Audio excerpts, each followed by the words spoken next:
కవిత్రయ విరచిత శ్రీమదాంధ్ర మహాభారతము సౌప్తిక పర్వము ప్రథమాశ్వాసము. కూతికర్త తిక్కన సోమయాజీ 1275 1260 సంవత్సరముల మధ్య ప్రచురణ తిరుమల తిరుపతి దేవస్థానములు 2013వ సంవత్సరము. వీడియో చేసినవారు కంచి త్యాగరాజులు 2024వ సంవత్సరము.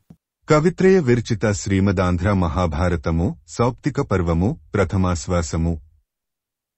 శోభావంతమైన కౌస్తుభమణి చిమ్మే ఎర్రటి కాంతుల అతిశయం వలన శరీరానికి పూసుకున్న విభూతి చిమ్మే తెల్లటి కాంతుల అతిశయం వలన అందమై మిక్కిలి గొప్పది ప్రకాశించేది అయిన వక్షస్థలం గల ఓ హరిహరనాథ.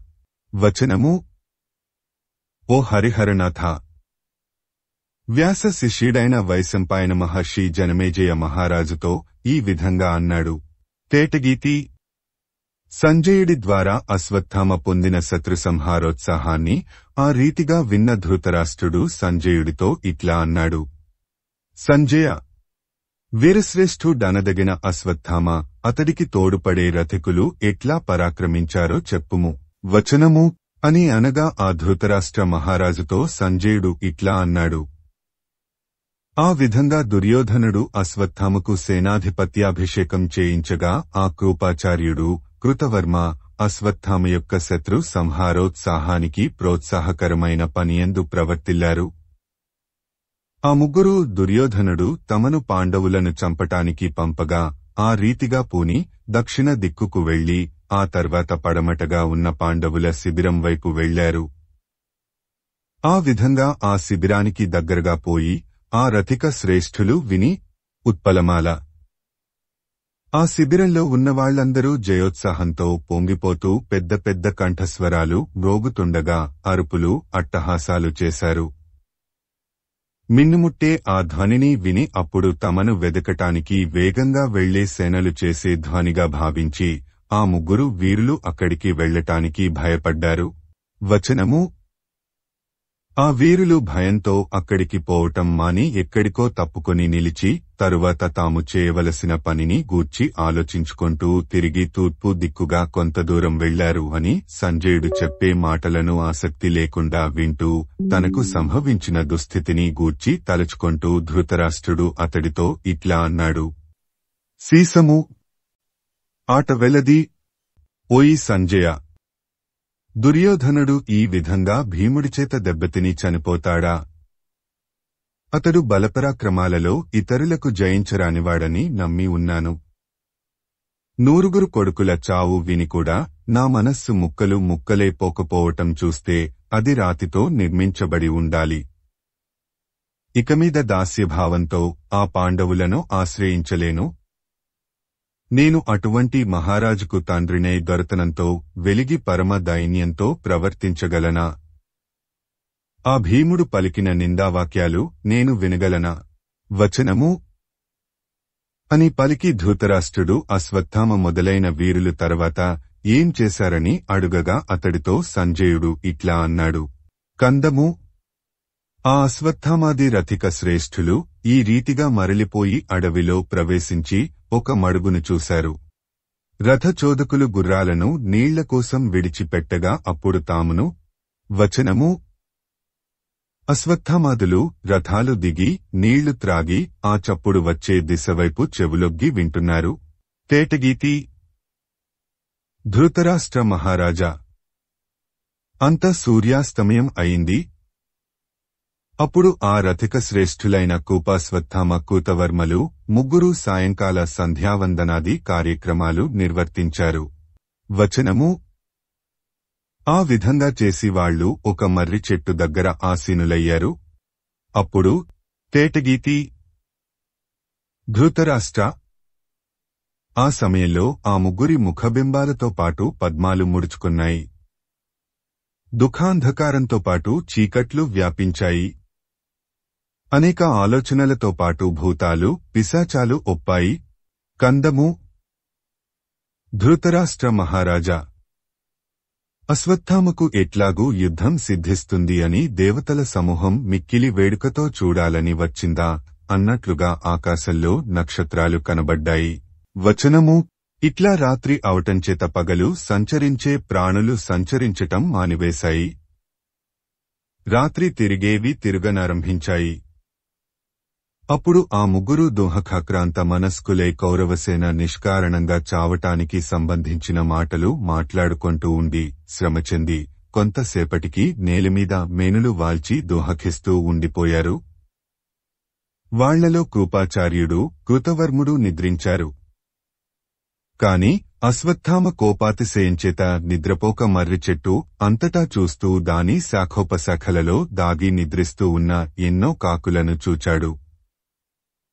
ఆ సమయంలో సీసము, తేటగీతి, ధృతరాష్ట్ర మహారాజా అగ్నికణాల సమూహం వ్యాపించినట్లు వెలువడే కాంతులుగల మిట్టగ్రుడ్లు ఒప్పగాను మిక్కిలి ప్రకాశించే ఎర్రటి కాంతితో మెరిసిపోయే ఈకల సమూహంచేత కలిగే పెద్ద ధ్వనితోనూ కాళ్ల భయంకరాకారంతో సమూలంగా అలవోకగా ఎగిరిన కొండ మాదిరిగాను మిక్కిలి భయంకరమైన ముఖం రెండువైపులకు త్రిప్పి మాంసఖండాలు పడి ఉన్న ప్రదేశాలను అన్వేషిస్తూ అక్కడి బయలంతా తనే అయి ఆశ్చర్యకరమైన రూపము, భయంకరమైన ధ్వని, తీవ్రమైన గమనము ప్రాణికోటికి వెరపు పుట్టించగా ఒక గ్రుడ్లగూబ వచ్చింది. కవిత్రయ విరచిత శ్రీమదాంధ్ర మహాభారతము సౌప్తిక పర్వము ప్రథమాశ్వాసము. అశ్వత్థామ ఇలుకంబు కాకంబుల జంపుట నాలోకించుట. వచనము.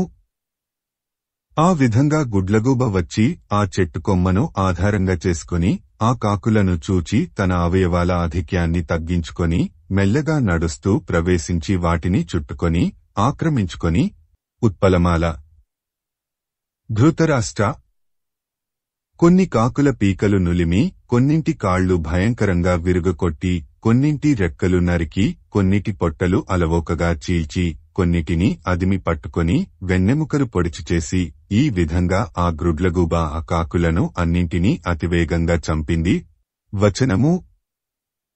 ఆ గ్రుడ్లగూబ ఈ విధంగా నిద్రపోతూ ఉన్న ఆ కాకులను రకరకాలుగా చంపి విరోధులను ఆక్రమించి చంపిన గొప్ప వీరుడివలే సంతోషించటం చూచి ఆ అశ్వత్థామ తాను కూడా ఆ రీతిగా చేయటానికి మనస్సులో వేడుకపడి ఉత్సాహంతో తనలో, తేటగీతి, ఈ పక్షి నాకు కర్తవ్యాన్ని ఉపదేశించింది. శత్రువులను నిద్రపోతూ ఉండగా చంపుతాను. ఈ ఆలోచన ఎంత బాగున్నది! నేను చేపట్టిన పనికి ఇంతకు ముందు ఏం చేయాలో తెలిసింది కాదు. వచనము. అని ఇంకా ఉత్పలమాల. పాండవులను సబంధుపుత్రంగా చంపుతానని నేను తెగించి గర్వాతిశయంతో దుర్యోధనుడితో అన్నాను. ఆ మహాత్ములు అణచరాని భుజబల సంపన్నులు. ఆలోచించగా గర్వంతో గట్టిగా వాళ్లమీద పడటం మంచిది కాదు. కందము. సందేహించకుండా శీఘ్రమే చుట్టుముట్టి ఆ మహావీరుల మీద విజృంభించటం తటాలున అగ్నిజ్వాలలలో మిడత ఒరకటం లాంటిదే కదా. వచనము. పాండవులను నేడు చంపక తరువాత ఎప్పుడో చంపితే ఈలోగా దుర్యోధనుడు కన్నుమూస్తే నేను చేసిన పనిని ఎవరు మెచ్చుకొంటారు? ధర్మయుద్ధంలో ఆ మహావీరులను చంపటం అశక్యం అని ఇట్లా కళవళపడే నా మనస్సులోని చింత పోయేటట్లు ఈ పక్షి చేష్ట నా కంటపడింది. శత్రువులను చంపేటప్పుడు అధర్మం అనకుండా లభించిన ఉపాయంతో ఉత్సహించాలనటం శాస్త్రసమ్మతమే కాదా? ఎట్లా అంటే, తేటగీతి, దండెత్తినప్పుడు, విడిది చేసినప్పుడు, ఇరుకైన దారిలోనూ, గతిలేక తిరగబడినప్పుడు, నిద్రించేటప్పుడు శత్రువులను క్రూరంగా మీదపడి చంపాలి. వచనము. ఏ పద్ధతిని అనుసరించి అయినా శత్రువులను చంపవచ్చును అనే నీతి వాక్యాలు విన్నాను. క్షత్రియ ధర్మం అవలంబించినవాడికి ఇట్లాంటి పనులు చేయదగనవి. అదికాక పాండవులు తాత అయిన భీష్ముడిని, గురువైన ద్రోణుడిని చంపేటప్పుడు న్యాయమార్గంలో యుద్ధం చేశారా? కర్ణుడిని, దుర్యోధనుడిని చంపిన రీతులని మనసులోనైనా అనుకొనవచ్చునా?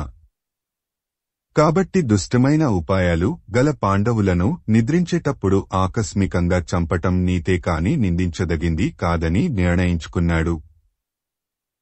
ఆ విధంగా క్రూరమైన ప్రయత్నాన్ని తలపెట్టిన అశ్వత్థామ తన మేనమామ అయిన కృపాచార్యుడిని, కృతవర్మను మేలుకొలిపి ఇటువంటి క్లిష్ట సమయంలో నిద్రపోయామని సిగ్గుపడుతూ ఉన్న ఆ రథిక శ్రేష్ఠులతో ఇట్లా అన్నాడు. సీసము ఆట వెలది. అయ్యో, మనం ముగ్గురం యుద్ధంలో దుర్యోధనుడి దగ్గర లేకుండా మొగం తప్పించాము. రాజరాజును ఒక్కడిని పాండవులు తమ వాళ్లు తాము అనేకులు కలిసి చుట్టుముట్టి అవమానించారు. 11 అక్షౌహిణుల బలానికి ప్రభువైన ఆ రాజరాజు ఆ విధంగా ఒంటరివాడై నిలిచి పోరుతున్నప్పటికీ ధర్మం తప్పడు. అట్లాంటి వాడిని దుర్మార్గుడైన భీముడు అధర్మ పరాక్రమం చూపి కూల్చాడు. అంతటితో ఊర్కొనక కురుదేశ రాజ్యాభిషిక్తమైన అతడి శిరస్సును తన్నాడు. ఆ రాజును ప్రాణం తీసే బాధాధిక్యం కంటే అవమానం అధికంగా బాధించింది. కందము, బలము, ఉపాయము ఉన్న మహావీరులు అనేకులు ఆ విధంగా అన్ని రోజులు ఆ రాజుకోసం పోరాడి అతడిని గెలిపించలేకపోయారు. ఏమనాలి? ఆట వెలది. ఎవరెంత చేసినప్పటికీ దైవం వేరుగా తలిస్తే ఫలం ఎట్లా దక్కుతుంది? దుర్యోధనుడి రక్షణ ఇట్లా కావలసి ఉండగా ఏమీ ఒప్పుతుంది? వచనము అని పెక్కు పలుకులు పలికి మీ మనస్సు కలత చెందకపోతే ఈ మహాకష్టానికి ఏం చెయ్యాలో చెప్పాలి అనగా కృపాచార్యుడు అశ్వత్థామ ముఖం చూచి నీవు చెప్పాలనుకున్నదంతా చెప్పి ఏం చేయాలో అడిగితే నాకు తోచింది నేను చెబుతాను వినుము అని ఇట్లా అన్నాడు. సీసము ఆట వెలది. కవిత్రయ విరచిత శ్రీమదాంధ్ర మహాభారతము సౌప్తిక పర్వము ప్రథమాశ్వాసము. కూపాచార్యుడశ్వత్థామకు నీతి విశేషంబు లేయించుట. పాపరహితుడవైన అశ్వత్థామ అన్ని ప్రయత్నాలకు పురుషకారము దైవము సాధనాలు వినుము. ఆ రెండింటిలో ఒకదానిచేతనే ఫలసిద్ధి కాజాలదు. ఎట్లా అంటే తరచుగా పొలంలో వానలు కురిసినప్పటికీ రైతు ఏ విధంగానూ ధాన్యం పండించగలడా? నేర్పుతో దున్నినా పొలంలో వర్షం తగినంత కురిస్తేనే ఫలం లభిస్తుంది. అట్లా ఎక్కడైనా పురుష ప్రయత్నానికి దైవం తోడ్పడాలి. వచనము అదిగాక కందము బ్రాహ్మణోత్తమ అశ్వత్థామ తగిన పనికి ప్రయత్నిస్తూ ధర్మం తెలిసిన శ్రేయోభిలాషులకు సమ్మతంగా చేసినట్లయితే పనులు నెరవేరుతాయి. వాళ్లకు దైవం కూడా తోడ్పడుతుంది. కందము చెక్కు చెదరని ఉత్సాహం గల అశ్వత్థామ ధర్మం తప్పకుండా నీతితో పనిచేసినట్లయితే ఫలసిద్ధి సత్కీర్తి లభిస్తాయి. అట్లా కాకుంటే అపకీర్తి కలుగుతుంది, గౌరవము నశిస్తుంది. ఉత్పలమాల మంచి వివేక సంపదగల అశ్వత్థామ నీతిమాలిన పనులు అనాలోచితంగా వట్టి పట్టుదలతో చేస్తే సంతోషం కలిగేటట్లు ఒకవేళ అవి సిద్ధించినా భయము నింద కలుగుతాయి. ప్రజలు బాధిస్తారు. ఆ దుష్కార్యాలు నెరవేరకపోతే మిక్కిలి బాధలకు చోటైన ఆపదలు ముందు సంభవిస్తాయి. ఉత్పలమాల కోపము దురాశ భయము నిండిన మనస్సుతో దుర్మార్గుడు మంచివాళ్లు వద్దని వారిస్తున్న పాడుపనిని సాధించాలనే అభిప్రాయంతో చేసే పనులు బాధించకుండా ఉంటాయా? ఆ దుర్మార్గుడు సిరిని కోల్పోయేటట్లు చేయకుండా ఉంటాయా? వాడికి తీవ్రమైన మనోవ్యాధితో మిక్కిలి దుఃఖితమైన మనస్సును కలిగించకుండా ఉంటాయా? తప్పక అట్లా చేస్తాయని భావం. చంపకమాల అశ్వత్థామ వినుము. దుర్యోధనుడు అవివేకి. కోపము దురాశ మనస్సులో అతిశయించగా దుర్గర్వంతో శ్రేయోభిలాషులెంత చెప్పినా వినిపించుకొనక అనేక విధాల నిందలు పడి ఉత్తములైన పాండవులను పరాభవించాడు. దుర్మార్గంలో నడిచేవాడికి నాశం తప్పుతుందా? తప్పదని భావం.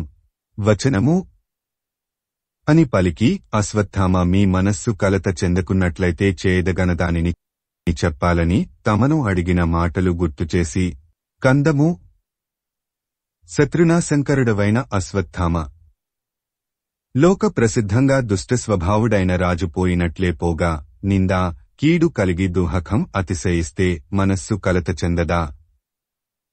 తప్పక కలత చెందుతుందని భావం. వచనము: అది అట్లా ఉండనిమ్ము. ఇప్పుడు ఇది కర్తవ్యం అని మనం ఏమి నిర్ణయించగలం? ధర్మ ప్రకారం చెబుతాను వినుము. కందము: మనం అందరం ధృతరాష్ట్రుడి దగ్గరకు పోయి అతడెవలన కర్తవ్యం వినాలి. అతడు ఆలోచించి ఏమి చెబితే అదే మనకు కర్తవ్యం అవుతుంది. వచనము: అని పలికి అశ్వత్థామ మీ మనస్సు కలత చెందకున్నట్లయితే చేయదగనదానిని చెప్పాలని తమను ఆ ధృతరాష్ట్రుడు అడిగిన మాటలు గుర్తుచేసి. కందము: ఆ ధృతరాష్ట్రుడు అతడి భార్య గాంధారి ఏది కర్తవ్యమని చూచి ఆనతిస్తే దానిని కాదనకుండా పూనికతో ఆచరిద్దాము. అదే మనకు కీర్తి కలిగిస్తుంది.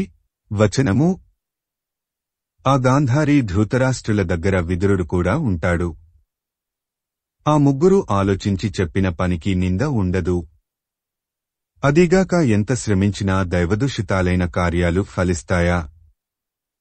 తొందరపడవద్దు, ఆలోచించుకుందాము అనగానే దోహకంచేత దహించబడుతున్న మనస్సుగల అశ్వత్థామ కూతవర్మని కృపాచార్యుడిని చూచి సీసము ఆట వెలది.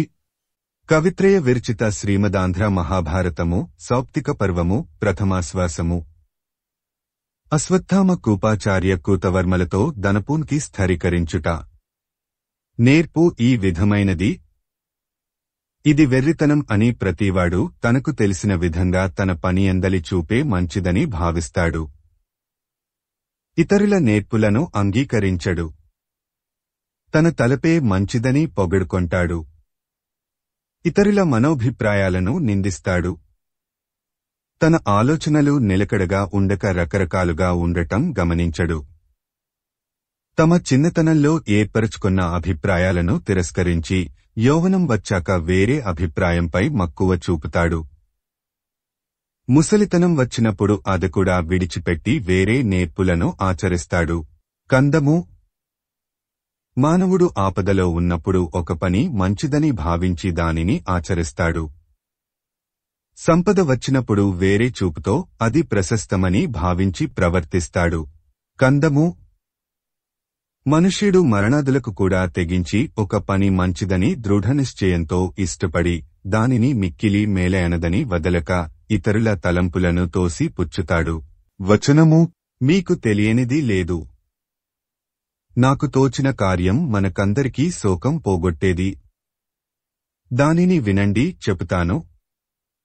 బ్రహ్మ ప్రజలను సృష్టించి బ్రాహ్మణుడికి ఇంద్రియ నిగ్రహము, క్షత్రియుడికి తేజస్సు, కోమటికి దక్షత, శూద్రుడికి త్రివర్ణానుకూలత ఉండవలసిన గుణాలుగా నిర్ణయించాడు. కాబట్టి శాంతగుణం లేని బ్రాహ్మణుడు తేజస్వంతుడు కాని క్షత్రియుడు, దక్షత లేని కోమటి, త్రివర్ణానుకూలత లేని శూద్రుడు నింద్యులవుతారు. అది అట్లా ఉండనిమ్ము. నేను కూడా జనులు పూజించే బ్రాహ్మణ వంశంలో పుట్టి నా దౌర్భాగ్యవశంచేత క్షత్రియోచిత ధర్మం ఆచరించాను. మధ్యలో ఆ ఆచారం వదలి బ్రాహ్మణ ధర్మం మహనీయమైనది కదా అని మళ్లీ దానిని ఆచరించటం నాకు నచ్చదు. అదిగాక తేటగీతి, గొప్ప విల్లు, దివ్యాస్త్రాలు ధరించి మెరిసిపోతూ ఉండగా నా తండ్రిని యుద్ధంలో ఒకడు చంపాడు. వాడింకా సజీవుడై ఉన్నాడు. నేను సిగ్గుతో తలవంచుకొనకుండా ఎట్లా తలెత్తుకుని తిరుగుతానో మీరే చెప్పండి. కందము: ఆ దుర్మార్గుడైన ధృష్టద్యుమ్నుడు మొదలుగా శత్రువులను పదునుగల అస్త్రాల సముదాయంతో నేర్పు ప్రకటించి నేను ఈ వేళ వధిస్తాను. దుహఖాగ్నితాపం భరించలేక ఒక ఉపాయం ఆలోచించాను. కందము: శత్రువులు ఇంక పగలేదని విల్లులు మొదలైన వాటి విషయంలోనూ వాహనాల విషయంలోనూ జాగ్రత్త పడకుండా ఈనాడు ఏమరుపాటుతో నిద్రపోతున్నారు. చంపటానికి ఇది తరుణం. ఆట వెలది. యుద్ధంలో ఓడిపోయి దప్పిచెంది గట్టు చెట్టు పట్టి దాగుకుని ఉన్నామని మనలను శత్రువులు భావిస్తారు. వాళ్లకి ఆవంతైనా అనుమానం లేదు. పైగా సంతోషం అధికం. చంపకమాల.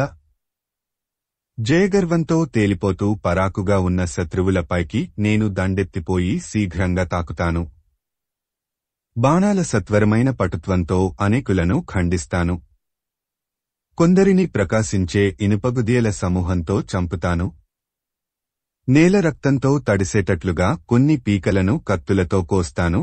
తేటగీతి జయం వలన కలిగిన ఓదార్పుతో పుట్టే అధికమైన నిద్ర పొంది శవాలవలె ఉన్న సమర్థులైన వీరులను చంపి విడిది మొత్తం పిశాచాలు విజృంభించేటట్లు పీనుగుల పెంట చేయాలి. వచనము అని పలికి మళ్ళీ కందము ఏనుగుల గుర్రాల మనుష్యుల పీనుగులోనూ విరిగిన రథాలతోనూ నిండి ధృష్టద్యుమ్నుడి అవయవాల సమూహం పడి ఉండటం చూడకపోతే అవమానాగ్ని తాపం చల్లారుతుందా? చల్లారదని భావం. శార్దూల విక్రీడితము ధృష్టద్యుమ్నుడిని తాకి పట్టుకుంటాను. వాడి గర్వాతిశయం అణచివేస్తాను. వాడిని గొప్ప అస్త్రాలతో చంపను. పశువును చంపినట్లు చంపితే కాని వాడిపై నాకున్న కోపం చల్లారదు. ఇప్పుడు నా కోరిక నెరవేరటం అంటే ఇదే కదా. పాండవులను భయంకరాకారంతో క్రూరంగానూ ఇష్టం వచ్చినట్లుగానూ ముట్టడించి చంపుతాను. కందము నేను కోపించిన పినాకపాణిలాగా శత్రువుల శిబిరంలో ప్రవేశించి పగవారి నందరినీ చంపుతాను. తండ్రికి నా శక్తిని స్పష్టపరిచి పితృణ విముక్తుడినై పవిత్రుడిని కావద్దా? కావాలని భావం. కందము నేను పాండవులను పాంచాలురను తీవ్ర భుజబల సంపద అతిశయించగా చంపి కృతకృత్యుడనయి గొప్పతనము తేజస్సు పొందుతాను. ఆలోచించగా ఇంతకంటే వేరే పని లేదు. వచనము అని అశ్వత్థామ అనగానే కూపాచార్యుడిట్లా అన్నాడు. సీసము ఆట వెలది. బాధించినవాళ్లకు పగతో ప్రత్యుపకారం చేయటానికి ఉత్సాహపడటం ఎంతో మంచిది కదా. అదృష్టవశాత్తు తగన కార్యం నీ మనస్సులో చోటు చేసుకొన్నది. మాకు నీ ప్రయత్నం సమ్మతమే. మేము దీనికి నీతోపాటు ఉంటాము. నీవు అలసిపోయి ఉన్నావు. నిద్రకూడా పోని నీవు ఈ అడవిలో జడత్వం పొందుతావు. బద్ధకంగా ఉంటావు. అలసట తీరేటట్లు సుఖంగా పండుకొని తెల్లవారుగానే మెలకువతో మంచి ఉద్రేకం పొంది పూని మేమిద్దరం నీ వెంటరాగా విజృంభించుము. అప్పుడు నీవు శత్రు సమూహాన్ని అనాయాసంగా గెలుస్తావు. మత్తేభము వరదివ్యాస్త్రవేత్త భుజబలఘనుడు అయిన అశ్వత్థామ దండెత్తిపోతే కృతవర్మ కృపాచార్యుడు సమర్థంగా కార్యాచరణల్లో ప్రకాశిస్తున్న ఆకారాలతో కూడా నడవగా భుజపరాక్రమాతిశయంతో ఎదుర్కొనటానికి ఏ విధంగా చూచినా మానవ వీరులకే కాదు దేవతలకు కూడా శక్యం కాదు. వచనము అని ఇంకా 64 చంపకమాల పాపరహితుడవైన అశ్వత్థామ వినుము. కృతవర్మ దివ్యాస్త్రవిదుడు బలాఢ్యుడు శౌర్య సంపన్నుడు. నేను కూడా యుద్ధం ఎట్లా చేస్తానో నీకు తెలుసు. ఇక నీవు నిన్ను ఇట్లాంటివాడు అట్లాంటివాడు అవటానికి వీల్లేదు. సాక్షాత్తు ద్రోణుడంతటివాడే అని చెప్పవచ్చు. వచనము కాబట్టి నీవు వింటి నుండి నారి తొలగించి కవచం తీసివేసి నిద్రపొమ్ము. మేము కూడా నిద్రచేత బద్ధకంగా ఉన్నాము. తెల్లవారుగానే అందరికీ మనస్సు నిర్మలంగా ఉంటుంది. అప్పుడు యుద్ధానికి పూని వీరులను ఆక్రమించి బాహాటంగా చంపుదాము. మనం పాంచాల సహితంగా పాండవులను చంపటమో లేక వాళ్లచేత చావటమో చేస్తాము గాని ఊరికే తిరిగి వస్తామా? అన్న మామతో అశ్వత్థామ ఇట్లా అన్నాడు. తేటగీతి వినుము. కోపం అతిశయించినవాడికి, డబ్బును గూర్చి ఆలోచించేవాడికి, వ్యాధిగ్రస్తుడికి, కామోద్రిక్తుడికి నిద్రవస్తుందా? నీవు ఎరుగుదువు. ఎరిగి కూడా నన్ను ఇట్లా బాధించటం ఎందుకు? కందము మనుష్యులెరిగిన ఈ 4 విధాలైన కారణాలలోనూ ఏ ఒక్కటైనా నిద్రపోవనిదంటే ఇవన్నీ ఉన్న నాకు నిద్ర ఎట్లా పడుతుంది? పట్టదని భావం. చంపకమాల పురుషశ్రేష్ఠుడవైన ఓ కృపాచార్య, నాకు నిద్ర పట్టకపోవటానికి గల కారణాలు 4 ఉన్నాయి. ఎట్లా అంటే తండ్రి అన్యాయంగా చచ్చిపోయాడే అని ఆతురతతో కృంగి ఉన్నాను. శత్రువును తలుచుకొని కోపంతో నిండి ఉన్నాను. ఎట్లాంటి యుద్ధం చేసి శత్రువులపై కసి తీర్చుకోవాలా అనే చింత కలిగి ఉన్నాను. దుర్యోధనుడికి సంతోషాతిశయం కూర్చాలనే కోరిక అధికమై కలత చెంది ఉన్నాను. ఇట్లా 4 కలిగి ఉన్న నేనెట్లా నిద్రపోగలనో నీవే చెప్పుము. శార్దూల విక్రీడితము. వీరశ్రేష్ఠుడవైన కూపాచార్య, సదాచార సంపన్నతలో ప్రసిద్ధి వహించిన ధనుర్విద్యాగురుడిని ద్రోణుడిని చంపటం నీవు కూడా కళ్ళారా చూశావు. ఆ పరాభవం మాటట్లా ఉండనిమ్ము. రాజరాజు తొడలు విరిగి ఎంతో దీనంగా పలికిన పలుకులు చెవులారా విన్న నేను ఈ రాత్రి ఉపేక్షాభావంతో నిద్రపోతానా? ఇట్లా ఎందుకంటావు? ఆట వెలది. మహానుభావ కూపాచార్య, మనం వింటుండగా దుర్యోధనుడు దుహకించిన రీతికి ఎటువంటి కఠినాత్ముడైనా బాధపడకుండా ఉంటాడా? ఎంత నిర్దయుడైన పురుషుడైనా కన్నీరు కార్చకుండా ఉంటాడా? చంపకమాల. ఆ దుర్యోధనుడు నాకు మంచి చెలికాడు. అయ్యో, నేను నిక్షేపంవలే ఏ అపాయమూ లేకుండా ఉంటుండగా ఆ రాజు ఈ విధంగా శత్రువుల చేత అవమానం పొందాడు. ఆ ఘోరాన్ని నేను చూచాను. ఇదివరకు లోకులు ఆ రాజు చేడ్పాటు పాండవుల ఔన్నత్యము చెప్పగా విన్నాను. అది నా మనస్సును దహించివేస్తున్నది. నాకు నిద్ర ఎట్లా పడుతుంది? వచనము. అదికాక ఉత్పలమాల. మామ అర్జునుడు కృష్ణుడు రక్షకు లవటంచేత భయమనేది లేకుండా ఉన్న శిబిరంపై దండెత్తి నేనని విజృంభించి ఎవడైనా గెలువగలడా?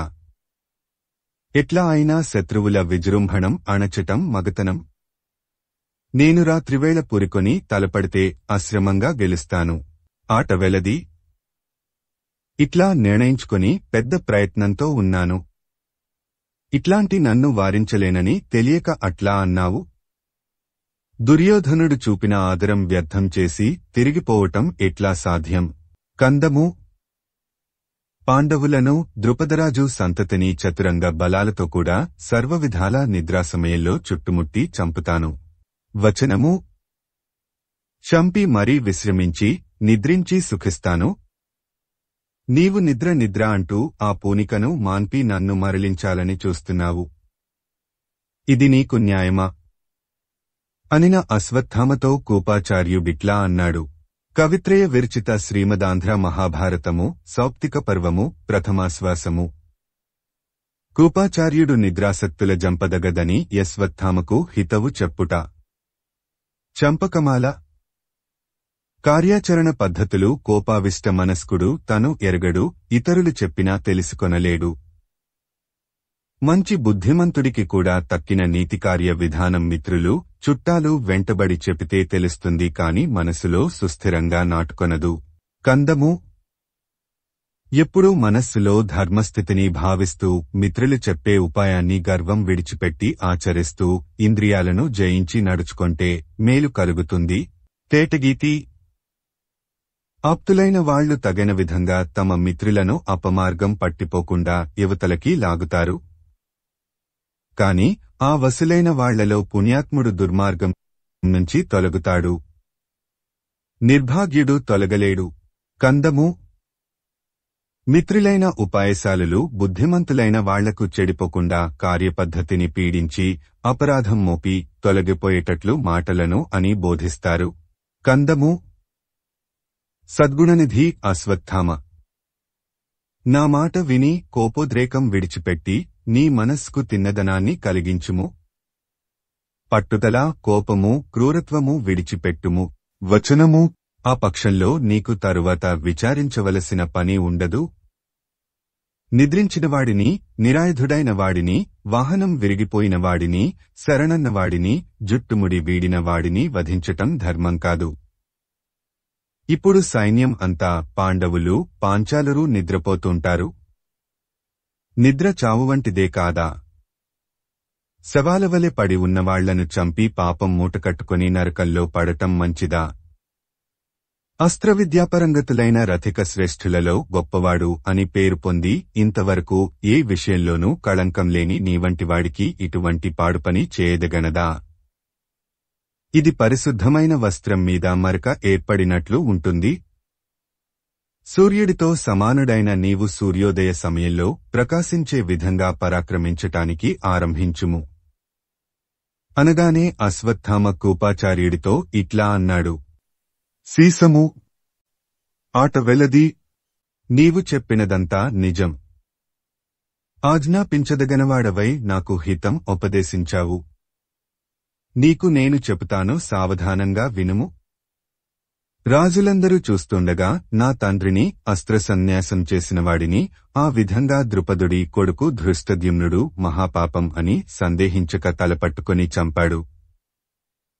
అర్జునుడు భీష్ముడిని ఆ శిఖండి వంకతో మోసపు యుద్ధంలో చంపాడు. రథం భూమిలో కూరుకుపోయి వీలు తప్పితే దిగి దానిని ఎత్తుతూండగా అర్జునుడు కర్ణుడిని చంపాడు. ఆట వెలది. అర్జునుడు చేయి నరకగా ఆమరణ నిరాహార దీక్షపుని ప్రశాంత మనస్సుతో ఉన్న పుణ్యాత్ముడు భూరిశ్రవుడిని కృష్ణుడి తమ్ముడు సాత్యకి కోపంతో ఆ రీతిగా చంపాడు. చంపకమాల. అనేకులు కలిసి దుర్యోధనుడిని ఒక్కడిని ముట్టడించి నిరాటంకంగా దుష్కృత్యమనే సంశయం కొంచెం కూడా లేకుండా గదతో తొడలు విరుగగొట్టు మని భీముడిని ప్రేరేపించారు. ఇన్ని విధాలుగా ముందు వాళ్లే కదా యుద్ధధర్మం అనే వంతెనను పాడుచేసింది. వచనము, వాళ్లవి నిందించవేమి, మమ్మల్ని అడ్డగిస్తావేమి, వినుము. ఆట వెలది. తొడలు విరిగి నేలమీద పడి ఉండి నన్ను చూచి దుర్యోధనుడు ఆ రీతిగా విచారంతో కొన్ని మాటలు పలికాడు. అవి నా మనస్సులో నాటుకొని కోపం తెప్పించి బాధను కలిగించాయి. వచనము, ఆ మాటలను బయలుపరచాలి. నా తండ్రిని చంపి సంతోషించే ధృష్టద్యుమ్నుడు మొదలైన ఆ దురాత్ములను అధర్మమార్గంలో చంపుతాను.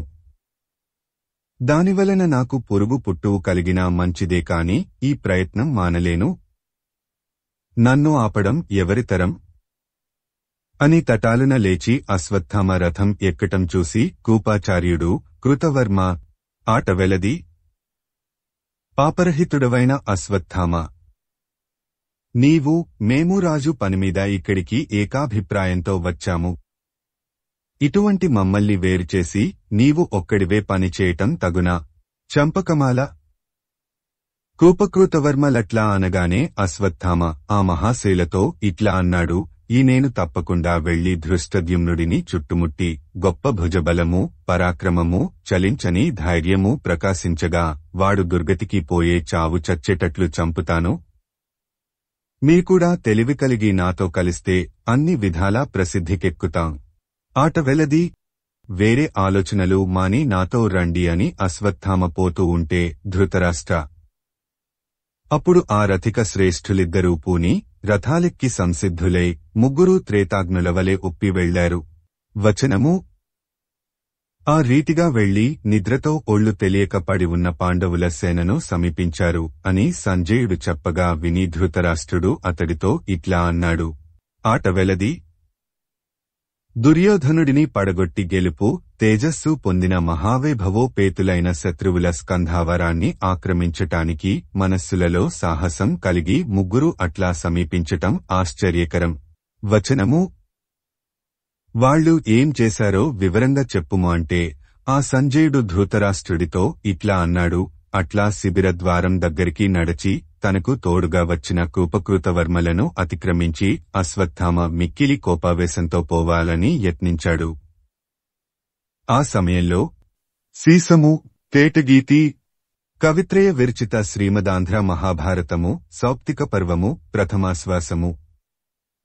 అశ్వత్థామకు శివుడు భూతాకృతియే తోచుట.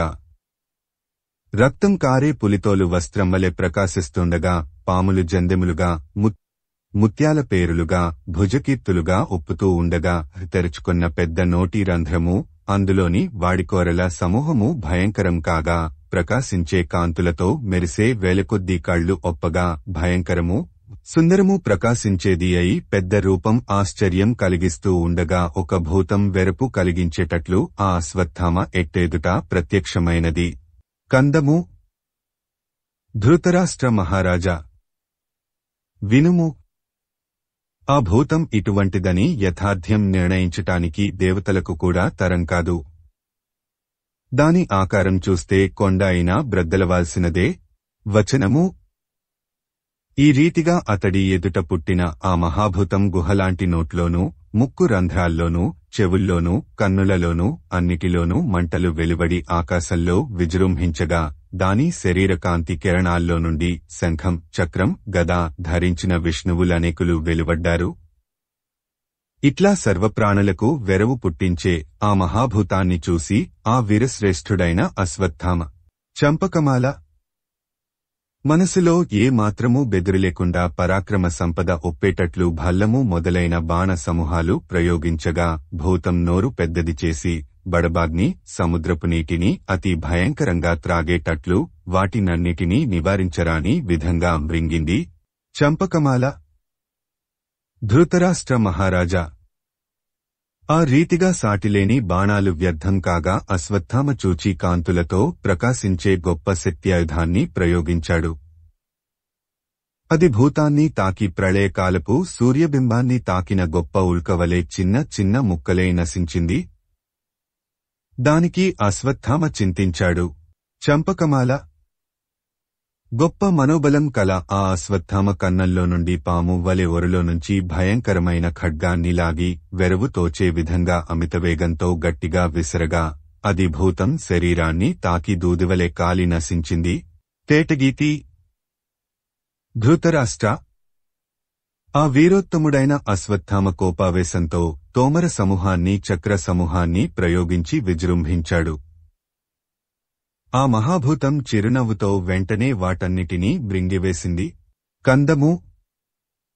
ధృతరాష్ట్ర అశ్వత్థామ కోపంతో మిక్కిలి ప్రకాశించే గదను ప్రయోగించగా, భూతం వెంటనే దానిని కూడా చేప మాంసాన్ని గ్రహించే విధంగా మృంగింది. ఆట వెలది. ఈ విధంగా ఆయుధాలన్నీ వ్యర్థమైపోగా మనస్సులో మిక్కిలి బాధపడుతూ అటూ ఇటూ చూచే అశ్వత్థామకు ఆకాశంలో అంతటా ఎంతోమంది విష్ణువులు కనబడ్డారు. ఉత్పలమాల. భయంకర విష్ణుమూర్తులు ఈ విధంగా ఒక్కుమ్మడిగా కనబడగా అశ్వత్థామ అధిక దుఃఖంచేత మనస్సు కలిగినవాడే ఆ విధంగా కూపుడు చెప్పిన సత్యాలు, శ్రేయస్కరాలు అయిన హితోపదేశాలు దుర్గర్వంతో వినిపించుకొనలేదు. నాకీ శాస్తి ఎక్కువేమీ కాదు అని మనస్సులో మళ్లీ ఇట్లా తలపోశాడు. ఆట వెలది. శాస్త్ర విహిత పద్ధతిని విడిచిపెట్టి తన ఇష్టం వచ్చినట్లు శత్రువులను జయించటానికి పూనుకునేవాడిని ఎట్లాగైనా సరే ఆ ధర్మేతరమైన క్రూర ప్రవర్తనే నశింపజేస్తుంది. ఇది నిజం. సీసము. ఆట వెలది.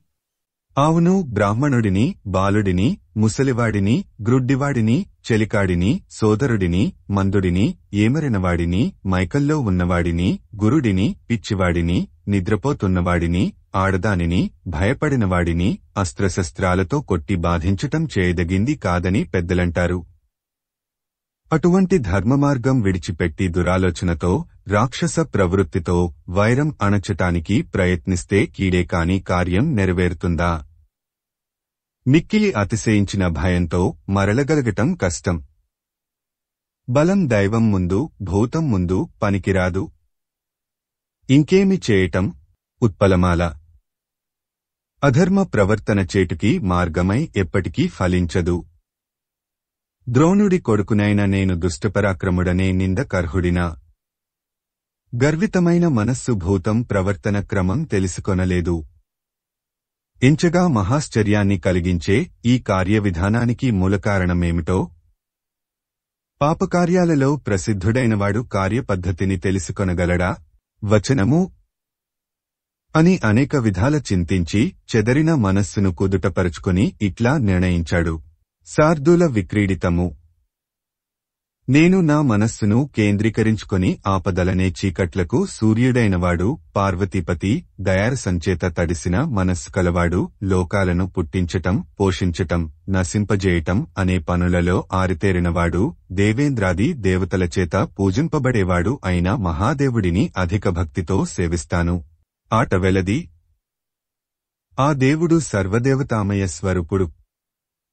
అందుచేత అతడు దైవికంగా వచ్చే అన్ని ఆపదలను తొలగిస్తాడు. నేను ఆ పరమేశ్వరుడిని నియమంతో సేవించి ఇప్పుడే ఆపద పోగొట్టుకొంటాను. వచనము అని ఈ రీతిగా నిర్ణయించి నియమవంతుడై రథం దిగి నేలపై కూర్చొని హృదయంలో ఈశ్వరుడిని స్థాపించుకొని ఆ అశ్వత్థామ సీసము ఆట వెలది. కవిత్రయ విరచిత శ్రీమదాంధ్ర మహాభారతము సౌప్తిక పర్వము ప్రథమాశ్వాసము. అశ్వత్థామ శివున కాత్మోపహారం బొసంగ నిశ్చయించుట. స్థానుడిని, ఉగ్రుడిని, శివుడిని, సర్వుడిని, ఈశానుడిని, శుభప్రదుడిని, శంభుడిని, రుద్రుడిని, గిరిసుడిని, అవ్యయుడిని, శ్రీకంఠుడిని, హరుడిని, పరమేశ్వరుడిని, పురహరుడిని, అజుడిని, శంకరుడిని, త్రినేత్రుడిని, బహురూపుడిని, విశ్వరూపంతో అంతా వ్యాపించినవాడిని, పార్వతీ హృదయేశ్వరుడిని, అమరవంద్యుడిని, ప్రమథాధిపతిని, విభుడిని, శూలము ఖట్వాంగము ధరించేవాడిని, జటమండల విభూషిత శిరస్కుడిని, అభవుడిని ఆశ్రయించి అతడికి నేను ఆత్మబలిదానం ఇస్తాను. పలు ఆలోచనలెందుకు? నాకు ఆ పరమేశ్వరుడు ఏ గతి నిర్ణయిస్తే అదే సుఖం కాదా? వచనము అని తలచి తన పరాక్రమానికి ఆటంకం కలిగించే భూతం పనిని చెప్పి, కందము నేను ఈ ఆపద నుంచి గట్టెక్కితే ప్రమథగణాలు నన్ను పొగిడేటట్లు పూని అనేక ప్రాణుల బలిదానం కొత్త రకమైన పూజతో ఈశ్వరుడిని తృప్తిపరుస్తాను. చంపకమాల అని మనస్సులో తలచే ఆ మహనీయ చరిత్రుడైన అశ్వత్థామకు ఎదుట పలుకాంతుల సమూహంతో ఒప్పే బంగారు అరుగు కనబడింది. దానిమీద ప్రకాశించే తీక్షణ జ్వాలలతో ఒప్పి అగ్ని వెలిగింది. దానికి మనస్సు పల్లవించగా అతడు నిర్ణయంతో ఎంతో ప్రకాశించాడు. వచనము అప్పుడు ప్రకాశించే ముఖాలు, మండే కళ్ళు కలవారు, ఒకే పాదం కలవారు, ఏనుగు, గుర్రం, సింహం, పంది ముఖాలవారు, వాడికోరలతో భయంకరాలైన ముఖాలు కలవారు, ఇంకా బహువిధాలైన ముఖాలతో ఒప్పేవారు, వంకర, పొడుగు, పొట్టి శరీరాలు కలవారు, మిక్కిలి లావుపాటివారు, సన్నటివారు, గోరోచనం రంగువారు, నల్లటివారు, ఇంకా నానావర్ణాలవారు, 5 సిగలు కలవారు, జడలు ధరించినవారు, కిరీటాలు ధరించినవారు, ఇంకా పలురకాలైన శిరస్సులతో ఒప్పేవారు, ఈ రీతిగా రకరకాల మిక్కిలి వికృత స్వరూపాలు కలవారు అయిన లెక్కలేనంతమంది ప్రమథులు, రంగురంగుల వస్త్రాలు, దండలు, మైపూతలు, మణిమయాలంకారాలు, సువర్ణాలంకారాలు, సర్పాలంకారాలు, ఎముకల దండల అలంకారాలు ధరించి విండ్లు, అరసపదులు, ఖడ్గాలు, ముసలాయుధాలు, ముగ్గరాలు, గండ్రగొడ్డళ్లు, భిండివాలనాలు, శూలాలు మొదలైన ఎన్నో ఆయుధాలు ప్రకాశించగా మద్దెల, వణవం, డమరవు, గంట, గోముఖం మొదలైన వాద్యాలు ధ్వనించగా ప్రకాశించే ధ్వజాలు, పతాకలు, గుంజలు ఒప్పగా పాటలు పాడుతూ, ఆటలు ఆడుతూ, అరుస్తూ, కేకలు పెడుతూ, పెదవులు కొరుక్కొంటూ, ఎగిరిపడుతూ, పరుగెత్తుతూ, ఏనుగు భీంకారాలను, సింహగర్జనలను, శంఖధ్వనులను, భేరీనాదాలను పోలిన కంఠస్వరాలు మ్రోయగా, అనేక విధాల పరుషవాక్కులు అతిశయించగా, బ్రాహ్మణద్వేషుల మాంసరక్తాలతో నిండిన పుర్రెలను చేతులతో పట్టుకుని భయంకరంగా తింటూ, త్రాగుతూ, సోమపానం, సమదమాలు, తపస్సు, బ్రహ్మచర్యం మొదలైన తమ మంచి పనులకు ఈశ్వరుడు ఆశ్చర్యపడతాడు కాని అనిమాద్యష్ట విధవభూతులను పొందికూడా గర్వించని మహాత్ములు ఆ శివుడికి, పార్వతికి వినాయక కుమారస్వాముల కంటే కూడా ప్రేమాస్పదులై యోగ్యులు, దేవతలచేత స్తుతింపదగనవారు ఆ అశ్వత్థామ సాహసకార్యం తెలుసుకొనటానికి, నిద్రించే శత్రువులను సంహరించే దారుణాన్ని చూచి ఆనందించటానికి వచ్చి అతడి మనసుకు భయం పుట్టించాలని భయంకర స్వరూపాలతో ఒప్పగా మహాధీరుడైన ఆ అశ్వత్థామ మత్తేభము కొంచెం కూడా భయం లేకుండా ఆ ప్రమథులను బాగా చూచి ముఖంలో చిరునవ్వు, మనస్సులో సాహసం చేసే విధము స్పష్టపడగా, అందం ఇనుమడించగా, అందరూ పొగడుతుండగా, రథం మీదున్న గొప్ప విల్లు చేతితో పుచ్చుకొని మంచి ఉత్సాహంతో ఒప్పైన రీతిలో అగ్గిలో అరకటానికి సమీపించాడు. ఆట వెలది. అశ్వత్థామ ఈ విధంగా వేదిని సమీపించి దానిలోపల వెలిగే అగ్ని తన దేహాన్ని ఒక్క వేలిమిగా చేయటానికి చాలినంత లేకపోవటం చూచి, కందము తన రథం మీద ఉన్న విండ్ల సమూహాన్ని, మెరిసే బాణ సమూహాలను తీసుకొని వచ్చి వేదిమీద కట్టెలుగా పేర్చి సాహసం అతిశయించే తలంపుతో, వచనము విజృంభించి ఆ పరమేశ్వరుడిని గురించి కందము. పరమేశ్వరా, ఏమి చేయాలో నా మనస్సుకు తట్టటం లేదు. నీకు నేను ఆత్మబలిదానం చేస్తాను. నాకు శత్రువులను చంపే శక్తి కలగటమే వరం సుమా. వచనము అని కోరి కందము. ఈ నా శరీరం అంగిరసుడి వంశంలో పుట్టింది. దీనిని నీ అందలి భక్తితో కూడిన మనస్సుతో అగ్నిలో హోమం చేసే అదృష్టాన్ని పొందాను. నా పుట్టుక ధన్యమైనది. కందము. ధృతరాష్ట్ర, వినుము. ఈ విధంగా అంటూ అశ్వత్థామ పరమేశ్వరుడిని మనసులో నిలుపుకొని పైకి చేతులుగల గొప్ప ఆకారము, గొప్ప ధ్యానము కలవాడవుతూ వేదిక మీదికి ఉరికాడు. ఆట వెలది. మంటలో ఉరికి తెలివి కొంచెమైనా తగ్గక కాంతిమంతమైన ఆకారంతో ప్రకాశిస్తున్న ధీరశ్రేష్ఠుడైన అశ్వత్థామకు శివుడు దయాతిశయంతో సాక్షాత్కరించాడు. కవిత్రయ విరచిత శ్రీమదాంధ్ర మహాభారతము సౌప్తిక పర్వము ప్రథమాశ్వాసము. కూతికర్త తిక్కన సోమయాజీ 1275–1260 సంవత్సరముల మధ్య ప్రచురణ తిరుమల తిరుపతి దేవస్థానములు 2013వ సంవత్సరము. వీడియో చేసినవారు కంచి త్యాగరాజులు 2024వ సంవత్సరము.